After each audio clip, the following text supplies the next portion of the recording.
Assalamualaikum warahmatullahi wabarakatuh. Waalaikumsalam warahmatullahi wabarakatuh. Selamat malam, salam sejahtera bagi kita semua. Yang kami hormati Bapak Asep Guntur, Deputi Penindakan dan Eksekusi, dan juga teman-teman media yang kami hormati, cintai, dan sayangi, yang terus membersamai KPK dari pagi hingga pagi lagi.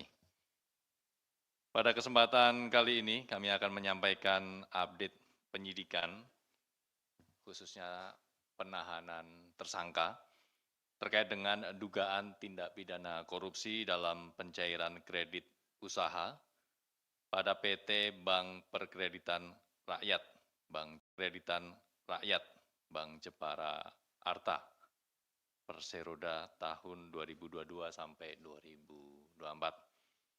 Sebelum nanti Bapak Asep Guntur menyampaikan secara lengkap terkait dengan konstruksi perkara, pihak-pihak yang ditetapkan sebagai tersangka dan dilakukan penahanan.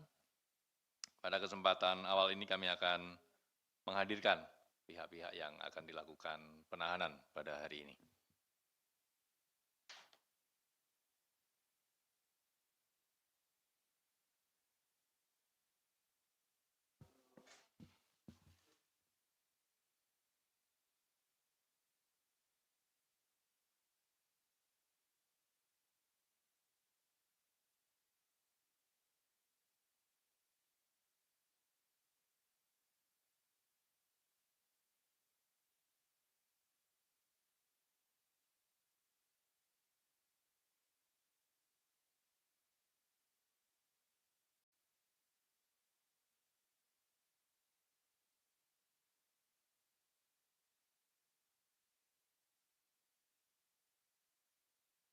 Cukup ya teman-teman. Terima kasih. Bisa kembali ke tempat.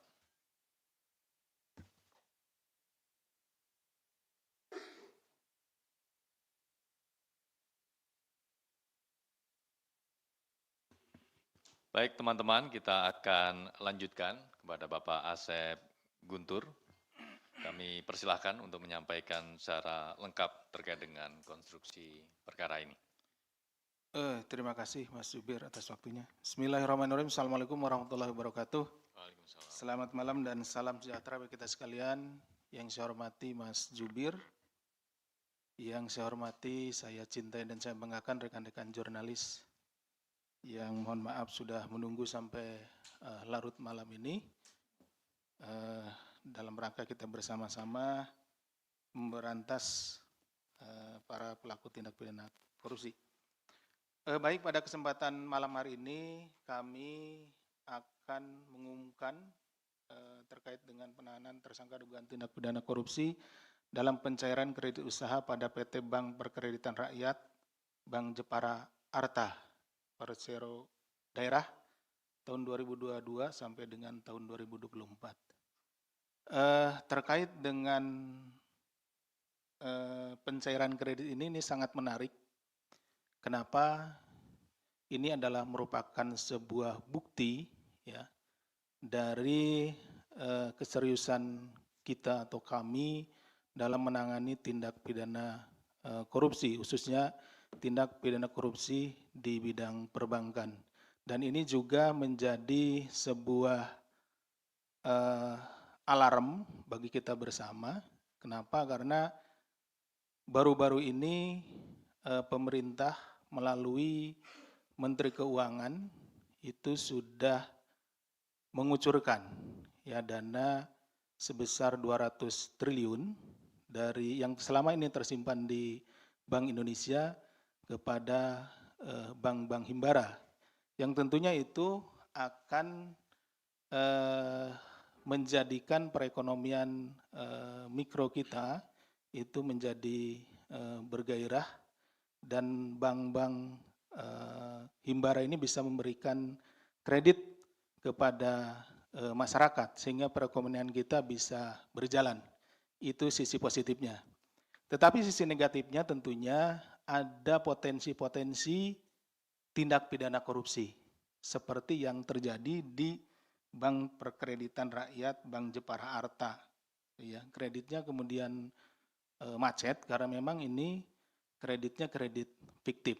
Jadi adanya stimulus ekonomi yang diberikan oleh pemerintah dengan menggelontorkan 200 triliun itu menjadi sebuah tantangan juga bagi kami di Komisi Pemberantasan Korupsi untuk melakukan pengawasan, ya, monitoring nanti dari Direktorat Monitoring, Kedeputian Pencegahan untuk mengawasi sehingga stimulus ekonomi ini bisa berjalan dengan baik dan memberikan efek positif bagi ekonomi masyarakat. Terkait dengan penanganan pada pencairan kredit usaha pada Bank Perkreditan Rakyat Jepara Arta, KPK dalam tahap penyidikan telah melakukan pemeriksaan kepada para saksi, ahli, melakukan penggeledahan di beberapa tempat, rumah, lokasi, dan melakukan penyitaan, baik itu barang berupa aset maupun juga beberapa dokumen yang kemudian setelah dilakukan penyidikan dan dilakukan ekspos, menetapkan 5 orang sebagai tersangka, yaitu Saudara JH selaku Direktur Utama PT Bank Perkreditan Rakyat Bank Jepara Arta, kemudian Saudara IN selaku Direktur Bisnis dan Operasional BPR Jepara Arta, Saudara AN selaku Kepala Divisi Bisnis, Literasi dan Inklusi Keuangan BPR Jepara Arta, Saudara AS selaku Kepala Bagian Kredit BPR Jepara Arta, dan Saudara Mia selaku Direktur PT BMG. Kenapa sampai larut malam ya rekan-rekan, padahal ini kan sudah dari pagi. Jadi ada 3 dari 5 ini ada 3 orang yang penyidik lakukan penangkapan di Semarang karena selama ini yang bersangkutan tidak kooperatif. Jadi tadi pagi penyidik berhasil melakukan penangkapan di Semarang, kemudian dibawa ke Jakarta ke gedung keempat ini dan tiba sekitar pukul 2. Kemudian ada satu lagi yang memang ada keperluan sebelumnya sehingga datang ke sininya terlambat, tidak sesuai dengan waktu yang telah ditentukan di dalam pemanggilannya. Para tersangka selanjutnya dilakukan penahanan untuk jangka waktu 20 hari pertama terhitung sejak tanggal 18 September 2025 hari ini sampai dengan 7 Oktober 2025. Penahanan dilakukan di Rutan Cabang KPK. Adapun konstruksi perkaranya sebagai berikut. BPR Jepara Arta merupakan perusahaan daerah yang berstatus badan usaha milik daerah pemerintah Kabupaten Jepara. Jadi BUMD ini adalah milik Kabupaten Jepara yang telah menerima penyertaan modal dari pemerintah Kabupaten Jepara keseluruhannya sejumlah 24 miliar dan sampai dengan tahun 2024 telah memberikan dividen kumulatif kepada pemerintah Kabupaten Jepara sebesar 46 miliar. Jadi sampai dengan tahun 2024 Bank BUMD Jepara ini berjalan dengan baik ya, sehingga ada dividennya sekitar 46 miliar. Artinya manajemennya juga berjalan dengan baik, banknya juga berjalan dengan baik. Pada tahun 2021 dari yang sebelumnya mengandalkan kredit konsumtif pegawai di lingkungan pemerintah daerah Kabupaten Jepara, ya, jadi para pegawai di lingkungan pemerintah Kabupaten Jepara ini bisa mengajukan kredit ya, misalnya kredit untuk pembangunan rumah, pembelian kendaraan, dan lain-lain ya. Nah bisa melakukan dibelikan kredit pinjaman di BPR tersebut. Kemudian Saudara JH selaku Direktur Utama BPR Jepara Arta mulai melakukan ekspansi pemberian kredit jenis kredit usaha dengan sistem sindikasi, pemberian kredit oleh beberapa bank kepada satu debitur. Jadi ada bersama-sama dengan bank lain ya untuk memberikan modal usaha kepada satu debitur gitu ya, seperti itu kreditnya. Kemudian selama 2 tahun berjalan terdapat penambahan outstanding kredit usaha kepada 2 grup debitur secara signifikan, yaitu sekitar 130 miliar yang dicairkan melalui 26 debitur. Jadi ada grup-grup debitur ini. Ya, grup debitur, kemudian isinya ada sekitar 26 debitur yang terafiliasi. Ya, kalau secara mudah, misalkan dua grup ini 13 debitur seperti itu. Kemudian performa atau kolektibilitas kredit tersebut memburuk sampai akhirnya gagal bayar, sehingga menurunkan kinerja BPR Jepara karena pencadangan kerugian penurunannya nilainya sampai 100% atau macet, ya, yang mengakibatkan rugi pada laporan laba rugi dari bank tersebut. Sebagai jalan keluar dari permasalahan tersebut, sekitar awal 2022, Saudara JH bersepakat dengan Saudara Mia selaku Direktur PT BMG untuk mencairkan kredit fiktif yang penggunaannya sebagian digunakan untuk manajemen BPR Jepara untuk memperbaiki performa kredit macet dengan membayar angsuran dan pelunasan, dan sebagian digunakan oleh Mia. Jadi karena ada kredit yang macet, kemudian pinjam lagi, gitu ya, pinjam lagi untuk membayar kredit yang sudah macet, sehingga performa bank ini yang tadinya kreditnya macet diangsurin, ada yang diangsur, ada yang kemudian dibayar, sehingga laporan laba ruginya menjadi baik, gitu ya, menjadi bagus, seperti itu. Sebagai pengganti jumlah nominal kredit yang digunakan BPR Jepara Arta, Saudara JH menjanjikan penggantian berupa penyerahan agunan kredit yang kreditnya dilunasi. Tadi kan dari 26 debitur itu ada yang kemudian dilunasi. Nah, ini kemudian agunannya itu diberikan kepada Saudara Mia dengan menggunakan dana kredit fiktif. Ya, jadi tadi diganti kepada Mia itu, ya, seperti itu. Sebagai tindak lanjut dari kesepakatan tersebut, selama periode April 2022 sampai dengan Juli 2023, ini setahun lebih, ya, BPR Jepara Arta telah mencairkan 40 kredit fiktif senilai 263,6 miliar kepada pihak yang identitasnya digunakan oleh Mia. Kredit dicairkan dengan tanpa dasar analisa yang sesuai dengan kondisi debitur yang sebenarnya.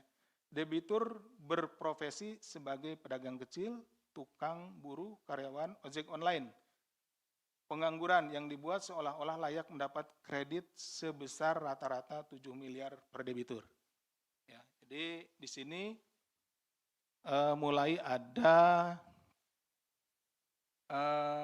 si debitur yang akan diberikan, ya, tadi yang di grupnya Mia ini, itu dengan menggunakan beberapa orang. Nah, sebetulnya orang-orang tersebut tidak layak untuk mendapat kredit, tapi kemudian karena dipalsukan, ya, tidak dilakukan pengecekan dengan benar, nah orang-orang tersebut, nah sehingga kredit tetap dikucurkan, bahkan rata-rata per debitur mendapat 7 miliar, seperti itu.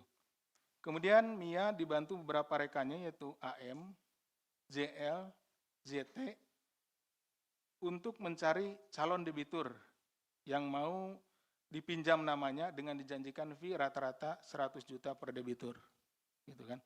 Kemudian menyiapkan dokumen pendukung yang diperlukan BPR Jepara Arta berupa perizinan, rekening koran fiktif, foto usaha milik orang lain, dan dokumen keuangan yang di-markup.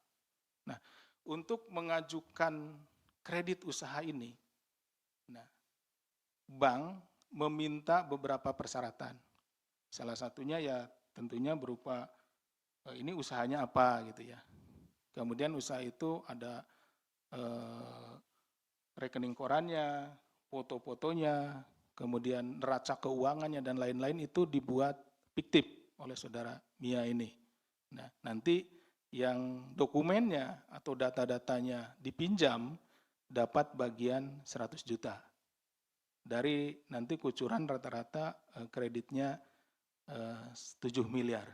Nah, seperti tadi telah sampaikan di awal bahwa kerawanan-kerawanan ini menjadi mungkin, ya, menjadi hal yang mungkin terjadi pada pengucuran kredit yang saat ini uangnya berasal atau digelontorkan oleh pemerintah sebagai stimulus ekonomi sebesar 200 triliun. Jadi kami sekali lagi KPK akan terus memantau proses pemberian kredit yang berasal dari uang 200 triliun dari BI yang kemudian disalurkan ke bank-bank pemerintah untuk stimulus ekonomi, pemberian kredit usaha kepada masyarakat. Sehingga apa yang terjadi di Bank Jepara Arta ini tidak terjadi di kedepannya, seperti itu.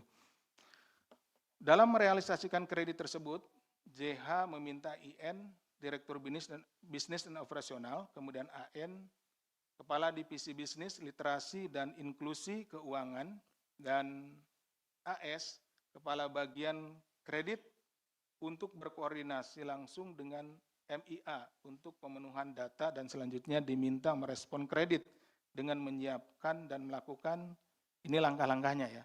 Pertama, dokumen analisis kredit debitur, di mana dokumen perizinan dibuat tidak sesuai sebenarnya. Tadi kan izin usahanya misalkan dibuat fiktif, foto-foto tempat usahanya dibuat fiktif, kemudian neraca perusahaannya juga dibuat fiktif. Perhitungan penghasilan di markup, foto usaha milik orang lain, debitur tidak memiliki agunan disiapkan oleh MIA dengan penilaian agunan di markup 10 kali lipat oleh kantor jasa penilai publik KJPP agar mencukupi perhitungan kredit yang di markup. Rata-rata per debitur dibuat perhitungan cukup realisasi kredit 7 miliar. Termasuk juga agunannya ya. Seperti itu. Kemudian yang kedua, langkah kedua, menandatangani persetujuan komite kredit secara formalitas tanpa review. Jadi harusnya kan dilakukan cek ke lapangan terhadap misalkan agunannya, kemudian tempat usahanya, dan lain-lainnya. Tapi dari PT Bank Jepara Arta ini tidak melakukan itu, tidak melakukan review terhadap pengajuan kredit dimaksud. Kemudian penilaian resiko kredit oleh manajemen resiko hanya formalitas. Dan yang keempat, kredit diputus dan direalisasikan sebelum pengikatan agunan dilakukan. Gitu. Jadi sebelum agunan itu diikat, gitu ya, kreditnya sudah diberikan, gitu ya, sudah disetujui, seperti itu. Sehingga kemudian agunannya tidak bisa nanti pada saat macet itu tidak bisa diambil, seperti itu ya. Pada saat penandatangan perjanjian kredit 40 debitur yang sebagian besar dilakukan di Semarang dan Klaten, yaitu lokasi domisili debitur fiktif, JH meminta AN untuk langsung memproses pencairan kredit ke bagian pencairan kredit dan teller BPR Jepara tanpa ada proses review. Proses review kelengkapan kredit utama dalam hal pengikatan agunan atau hak tanggungan. Bahwa pada saat akad kredit dilakukan, objek tanah yang dijadikan agunan yang di markup belum lunas dibeli MIA dan baru dilunasi setengahnya dengan menggunakan dana pencairan kredit. Bahwa proses balik nama, debitur fiktif, dan pengikatan agunan atau hak tanggungan baru dimulai PPAT pada saat sudah lunas, yaitu setelah kredit berjalan. Jadi kreditnya sudah berjalan, nah, ini agunannya itu juga baru dilunasi. Sebetulnya itu kan tidak boleh. Agunan itu harus benar-benar memang milik yang mengajukan kredit. Nah, seperti itu. Kemudian pencairan dana kredit dari debitur fiktif dibagi dua pihak.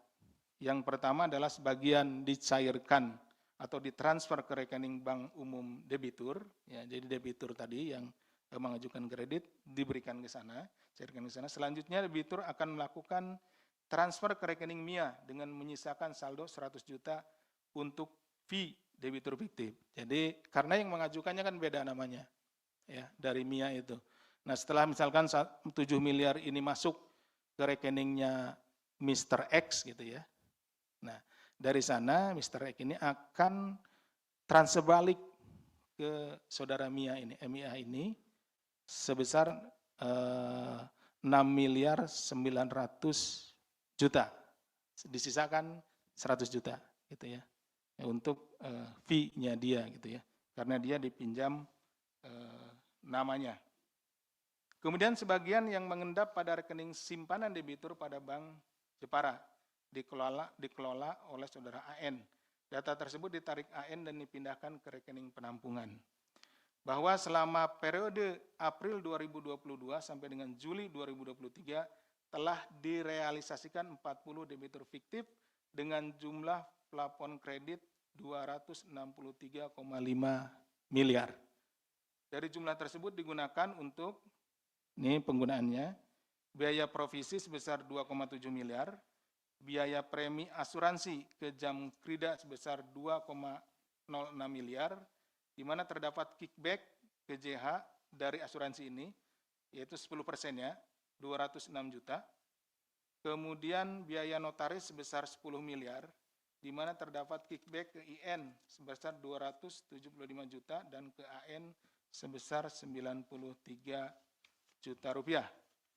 Kemudian P untuk 40 debitur fiktif sebesar 4 miliar, ya, 4 miliaran, 4,85 miliar. Kemudian sebesar 95,2 miliar digunakan oleh saudara JH, yaitu manajemen BPR Jepara untuk memperbaiki performa kredit macet. Tadi karena ada kredit macet di awal ya, itu disuntik 95,2 miliar. Ada yang dibayarin untuk angsurannya, kalau yang sudah mau selesai kemudian diselesaikan atau dilunasi. Dengan membayar angsuran, pelunasan beberapa kredit bermasalah BPR Jepara, serta digunakan JH untuk membeli mobil Honda Civic Turbo dan mengambil 1 miliar. AN diminta JH untuk melakukan pencatatan dan pengelolaan seluruh penggunaan dana tersebut. Kemudian yang terakhir sebesar 150,4 miliar digunakan MIA untuk membeli tanah yang digunakan sebagai agunan 40 debitur fiktif sekitar 60 miliar, angsuran kredit 70 miliar, membeli aset kepentingan pribadi dan memutar dana agar seolah-olah untuk usaha beras.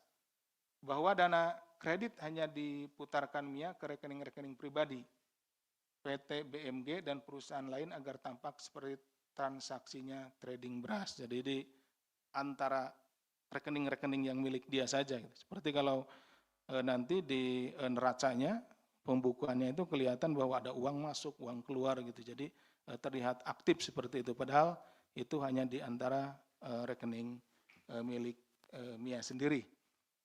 Terhadap realisasi fiktif tersebut, saudara MIA memberikan sejumlah uang kepada tersangka BPR Jepara sebagai berikut. Kepada saudara JH sebesar 2,6 miliar, kepada saudara IN sebesar 793 juta, mohon maaf, pada saudara AN sebesar 637 juta, saudara AS sebesar 282 juta, kemudian juga memberikan uang umroh untuk JH, IN, dan AN sebesar 300 juta rupiah. Proses perhitungan kerugian keuangan negara sedang dilakukan. Kami bekerja sama dengan auditor dari BPK RI, dengan diketahui bahwa nilai kerugian negara yang terjadi dalam perkara ini sekurang-kurangnya 254 miliar. Ya, bahwa sebagai upaya aset recovery dalam perkara ini KPK telah berhasil melakukan penyitaan barang, aset, dan uang sebagai berikut. Aset yang digunakan sebagai agunan 40 debitur fiktif sebanyak 136 bidang tanah atau bangunan setara dengan nilai 60 miliar. Itu yang tadi dibelikan oleh saudara MIA. Kemudian aset milik JH berupa uang sebesar 1,3 miliar, 4 mobil SUV, yaitu Toyota Fortuner, Honda CR-V, dan 2 bidang tanah. Kemudian aset MIA berupa uang sebesar 11,5 miliar, 1 bidang tanah, 1 unit mobil SUV, kemudian aset AM berupa 1 bidang tanah, rumah, dan 1 unit sepeda motor. Atas perbuatannya, para tersangka disangkakan pasal 2 ayat 1 atau pasal 3 Undang-Undang Nomor 31 Tahun 99 tentang pemberantasan tindak pidana korupsi sebagaimana telah diubah dengan Undang-Undang Nomor 30 Tahun 2001 tentang perubahan atas Undang-Undang Nomor 31 Tahun 99 tentang pemberantasan tindak pidana korupsi, junto pasal 55 ayat 1 ke 1 KUH pidana. Demikian, Mas Jubir, terima kasih. Assalamualaikum warahmatullahi wabarakatuh. Waalaikumsalam. Terima kasih Pak Asep Guntur yang telah menjelaskan secara lengkap terkait dengan konstruksi perkara, dugaan tindak pidana korupsi dalam pencairan kredit fiktif di Bank Jepara untuk tahun 2022 sampai dengan 2024. di mana dalam perkara ini KPK kemudian menetapkan dan melakukan penahanan terhadap 5 orang tersangka, yaitu Saudara JH, IN, AN, AS, dan MIA untuk 20 hari pertama. Baik teman-teman media, kita akan buka sesi tanya jawab, sesi pertama untuk perkara ini. Silakan. 1, Mas Mario, Mas Jamal. Silakan, Mas Mario. Iya, terima kasih waktunya. Saya cuma mau mempertegas saja. Diduga dari 5 tersangka ini tidak kooperatif yang dilakukan penangkapan di daerah Semarang. Nah, pertanyaan kemudian detailnya itu seperti apa, dan salah satu tersangka lain yaitu Mia, itu apa benar menyerahkan diri setelah adanya upaya dari komunikasi dengan penyidik yang tadi sekitar pukul 18 kalau nggak salah tiba, bisa diperkenankan naik itu pukul hampir jam 7 atau setengah 8. Apakah benar demikian? Pertanyaan selanjutnya, dari rangkaian paparan dari konstruksi perkara itu kan ini melibatkan jamaah yang cukup banyak. Apakah semua orang yang terlibat itu bisa jadi tersangka? Walaupun dia udah mungkin ada yang mengembalikan atau variatif besar kecil penerimaan dari ratusan juta, puluhan, atau bahkan miliaran. Tadi disebutkan Pak Deputi kan, ini ke sini, janji visi ini, terus wah lumayan juga itu. Apakah semua orang yang menerima dalam rangkaian konstruksi perkara ini akan ditetapkan sebagai tersangka? Nah kemudian apakah selanjutnya ini kan modelnya hampir mirip-mirip LPEI ya. Nah ini apakah memang kasus ini juga turut melibatkan misalkan pihak-pihak lembaga lain yang juga terlibat, baik itu entah itu PPATK, entah apalah, atau lembaga BPPKP atau lain-lain, apakah sudah terendus sampai ke sana? Ya itu aja, makasih. Yang Baik. lain kasus lain enggak ya? Ini dulu Mas dulu ya. Mario, terima kasih. Selanjutnya Mas Jamal. Terima kasih Pak Aceh, Mas Budi. Ada beberapa pertanyaan nih Pak. Tadi kan disebutkan banyak ya yang menerima aliran uang itu. Nah, apakah benar Pak salah satunya itu ada keterlibatan Wakil Menteri Pertanian Sudaryono, di mana dia bukan debitur tapi agudananya ada atas nama dia Pak. Apakah benar dia menikmati kredit macet itu Pak? Lalu yang kedua, jika benar apakah Wamentan Sudaryono itu akan dimintain keterangannya sebagai saksi? Lalu yang ketiga, apakah benar uang puluhan miliar yang diduga diterima Sudaryono itu diduga dipakai untuk biaya kampanye Pilkada Jateng kemarin Pak? Itu aja, terima kasih. Terima kasih Mas Jamal. Dua poin. Ada lagi mungkin khusus perkara ini? Terima kasih. Satu dari Mas Mario terkait dengan detail penangkapan dan juga salah satu tersangka MIA, kemudian dugaan keterlibatan pihak lain mirip-mirip dengan LPEI, kemudian Mas Jamal terkait dengan dugaan keterlibatan salah satu pejabat di Kementerian Pertanian dan juga soal aliran uang. Gitu. Pak Deputi. Terima kasih Mas Jubir. Ada dua ini, Mas Mario tadi dicari-cari di depan, ternyata ada di belakang. Yang pertama dari Mas Mario, ini terkait dengan penanganan yang sore hari ini, ada 5 tersangka ya. Jadi seperti tadi telah disampaikan bahwa dari kelima tersangka itu sejauh ini pada proses pemeriksaan udah beberapa kali gitu ya. Ada 3 orang, yaitu saudara IN, AN, dan AS ya.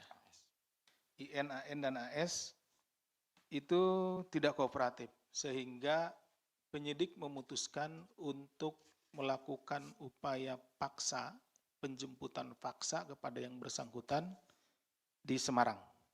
Penyidik berangkat kemarin, ya.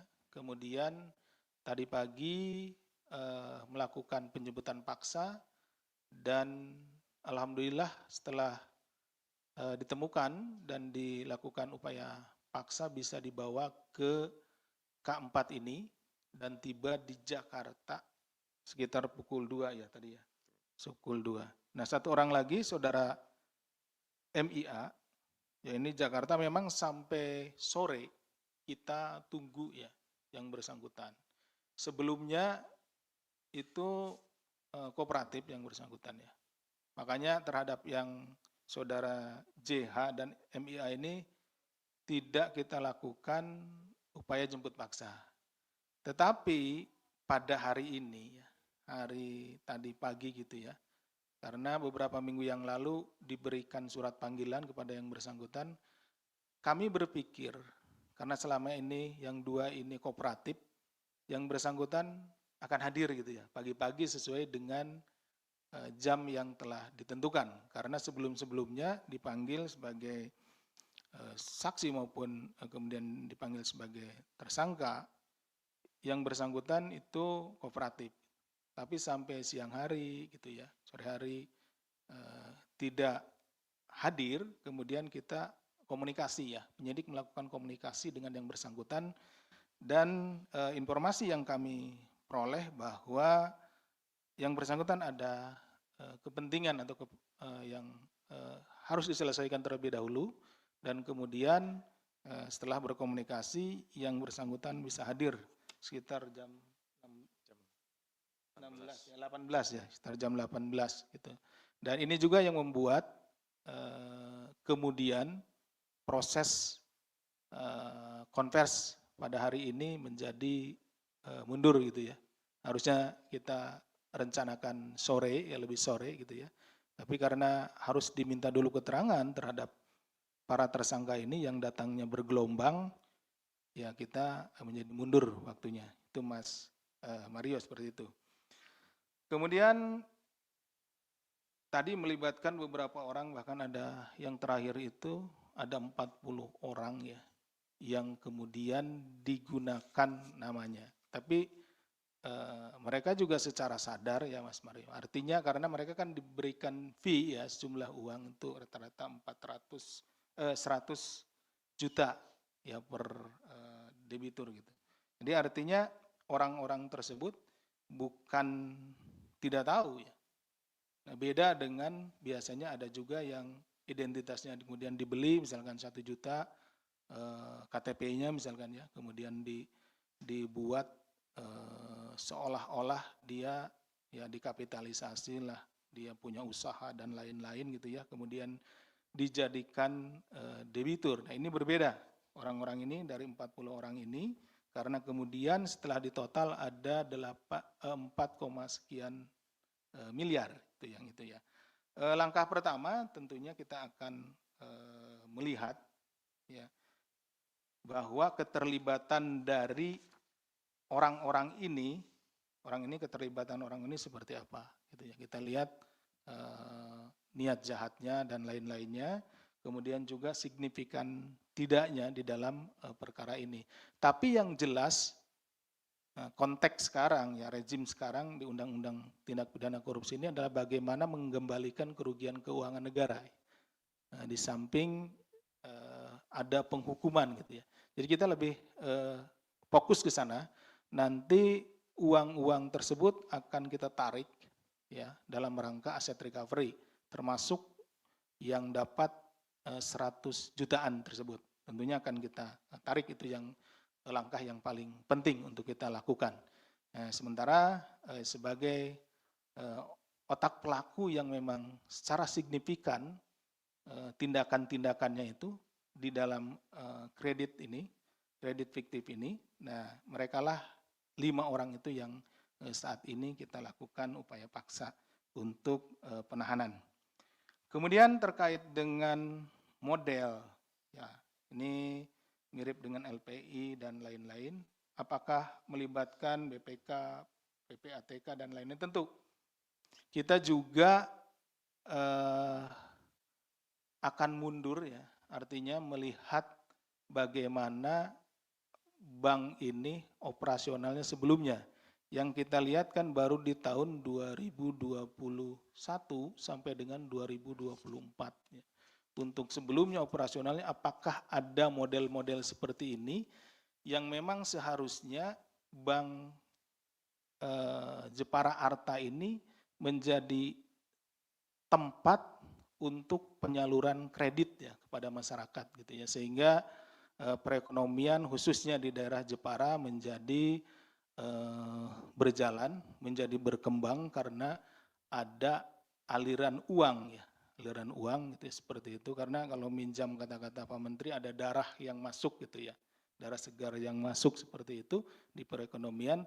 Nah, kalau ternyata uang sebesar ratusan miliar ini justru hanya bergulir di antara orang-orang di pengurus ya, pengurus banknya dengan beberapa orang grup-grup mereka yang tidak terkait dengan masyarakat, tentunya ini uang sebesar itu tidak juga menjadi pemicu untuk atau katalisator untuk pergerakan ekonomi pada level masyarakat gitu, seperti itu.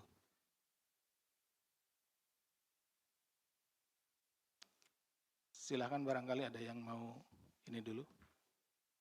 Begitu kira-kira Mas Mario. Kemudian Mas Jamal, apakah benar ada keterlibatan dari Wakil Menteri Pertanian, apakah akan dijadikan saksi, dan apakah benar uang tersebut? Nah, ini ada informasi baru dari Mas Jamal, tentunya kami akan dalami informasi ini, tiga-tiganya ya, mulai dari yang pertama, ini kemudian yang kedua, dan apakah akan ini digunakan untuk apa uangnya dan lain-lainnya ya Mas Jamal.